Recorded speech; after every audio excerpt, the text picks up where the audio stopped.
Good morning, boys and girls. So, back to Mr. Turrup. All right, where we left off last was kind of as we talk in class a little bit about climaxes and a lot of that. So, where we left off, the three girls, Danielle, Anna, and Jessica, were going to the hospital to see Mr. Turrup. And they walk in. As they walk in, they notice Alexia there crying. So some surprise parts of Alexia's character might be coming out. Maybe we're going to learn something a little bit more here. Okay. All right. So now we are on to Alexia. So I got to get my Lexi voice down. Like. Okay. Here we go.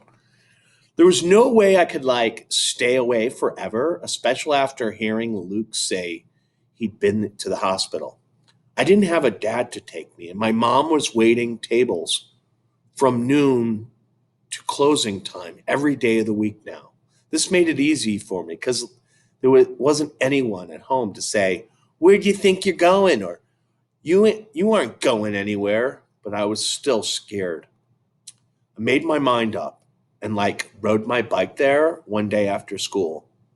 I knew what room he was in because I heard Luke say it. When I got there, I went straight to the elevator and up to his floor. "Can I help you, honey?" one of the nurses asked as I hurried down the hall.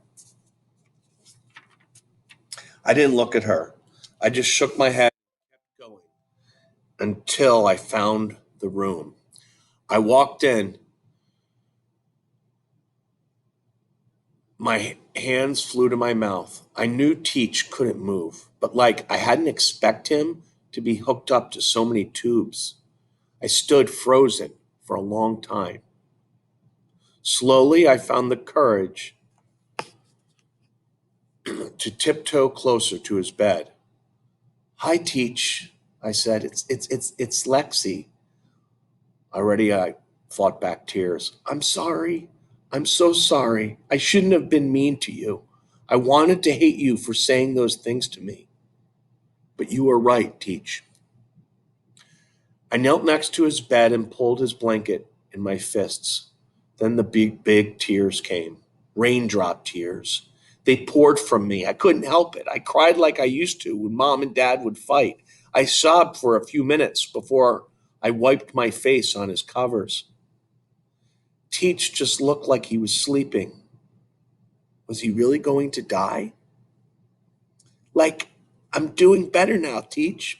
I'm not being mean. You'd be happy." I squeezed his blanket in my fists and clenched my jaw to fight back more raindrop tears. "Teach, there's something else I need to tell you. I'm not sure, but I think I saw Peter leaving here. He's the one who threw the snowball, Teach.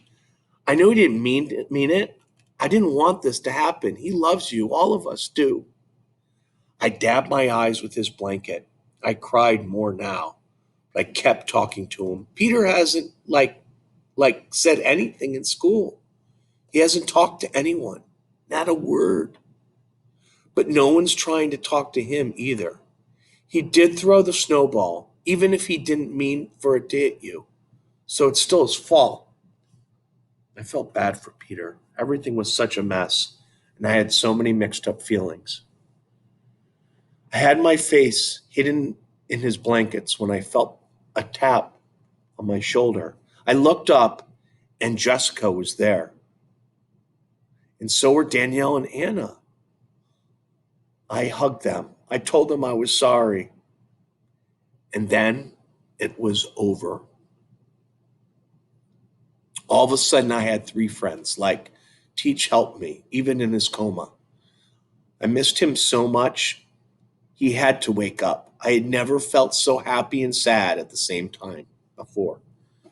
All right, that was Lexi. Now we're on to Anna. Okay. All right, here we go.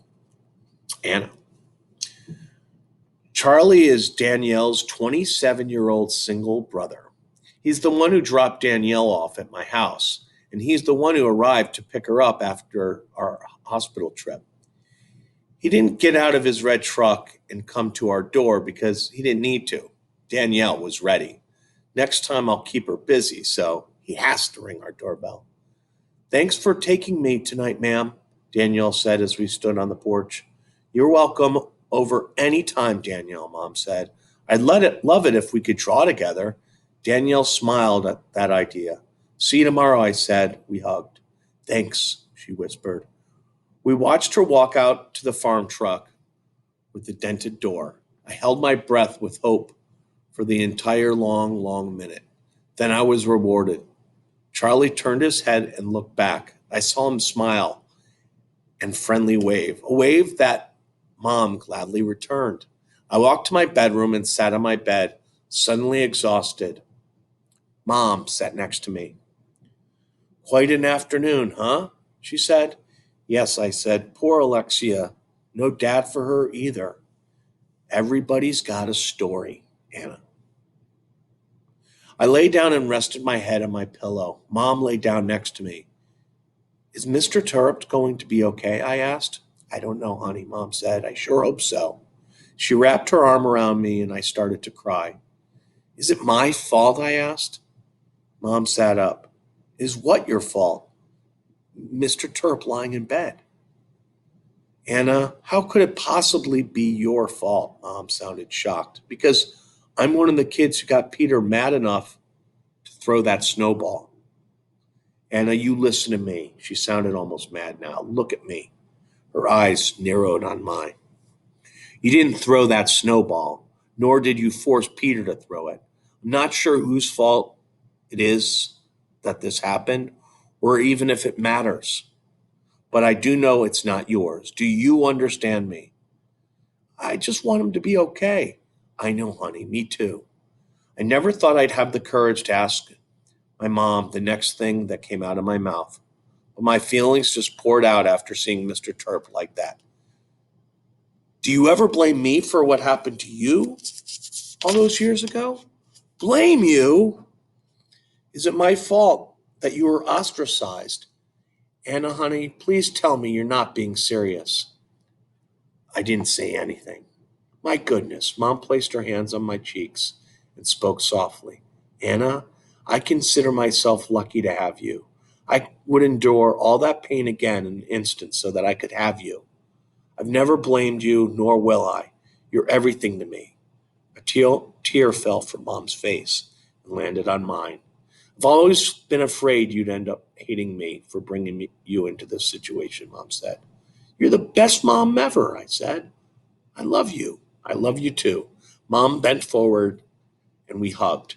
Then she kissed me on the cheek and lay back down next to me. I wanted to ask her about Charlie, but I was wiped out. So I just closed my eyes. All right. Next time, Danielle, what's her take going to be on this whole thing? All right. And will she ever go over there for a play date? We'll see. Maybe. All right. Till next time.